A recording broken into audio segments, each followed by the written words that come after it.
Okay, we're in England doing more books. This booklet is 41, taken from a set of 100. 41, I haven't done any homework or preparation for these, I'm just diving in and just commenting on them as an amateur. Michelangelo, so that's a fresco because it's painted on plaster. Okay.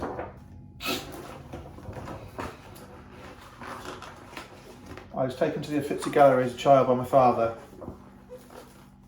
and my father spent lots of money and time taking me around this museum in the early 1980s, gallery, and I've got to tell you that I found it so boring, I nearly died.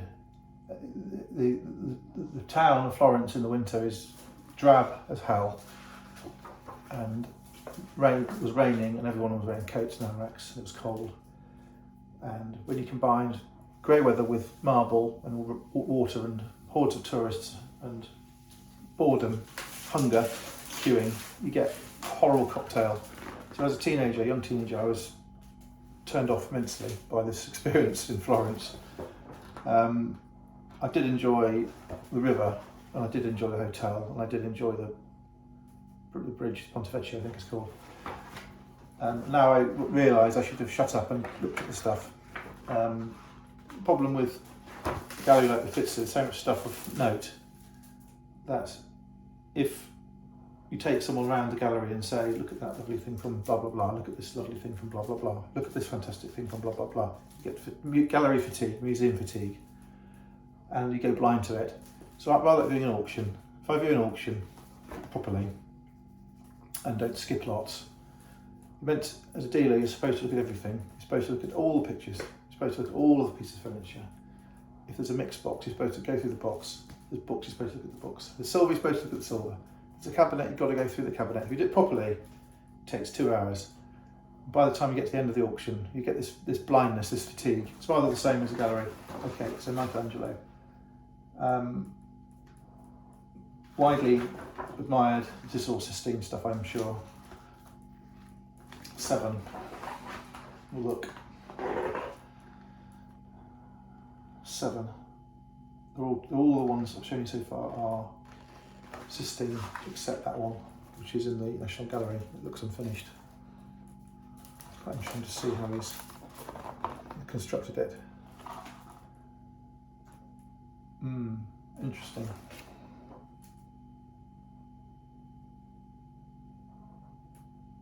I'm surprised he has done them in sections rather than do, for example, all of the faces, all of the skin, all of the things in the same colour. He's done them in blocks. So I'm very surprised. Very surprised.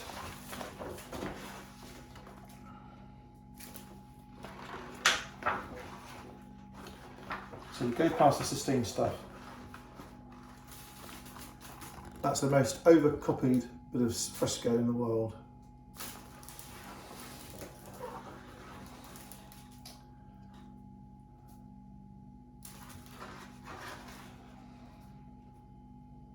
There's a lot of nakedness, a lot of flesh.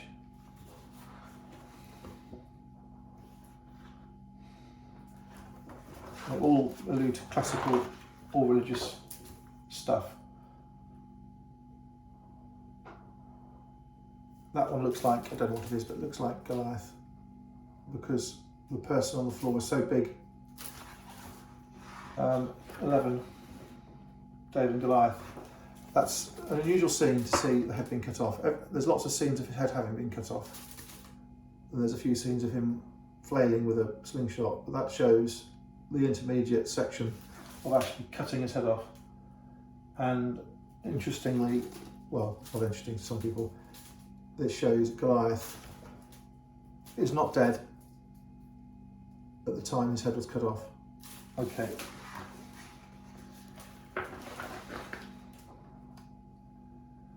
So much stuff, so much information, it's hard to know what to comment on.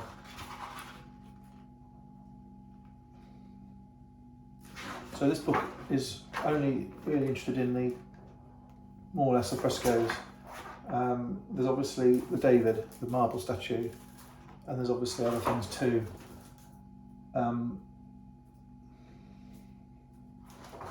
That's a spectacular altarpiece. So you've got the ceiling, you've got the altar,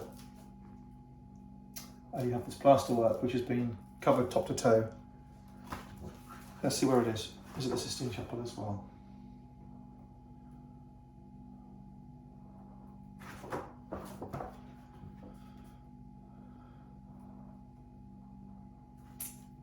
It is the Sistine Chapel as well.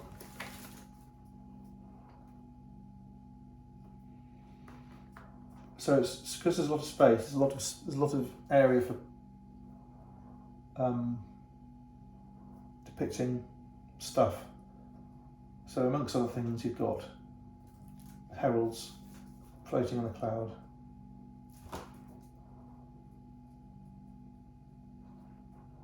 I think you've got Hercules, perhaps with that pillar. I don't know. To a person in the earlier eras, this would have been more obvious, the meaning.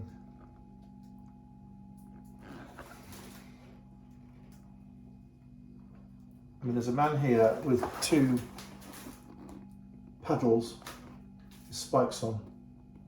I would suggest he was either going to flagellate himself, or he's going to use them as tines to make wool into yarn.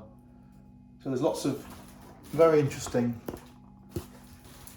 social stuff and religious stuff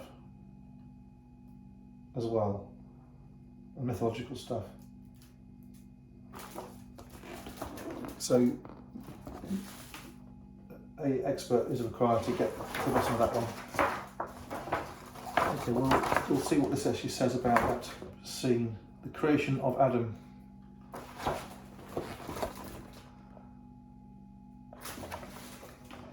Okay, well, I'm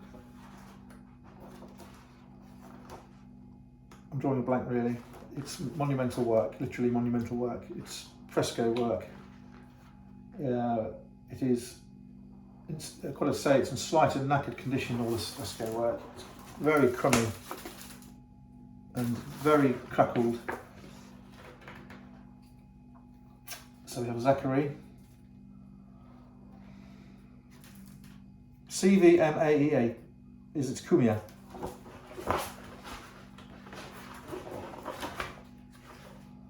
The Cumian Sibyl, I also thought that was a female, was a male.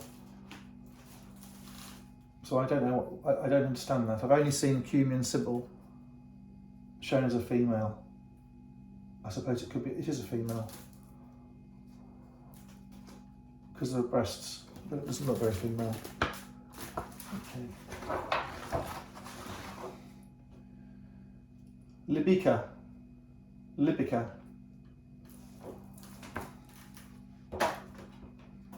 Plate number, doesn't say, 5 I think. The Libyan Sibyl, that's a female. Okay.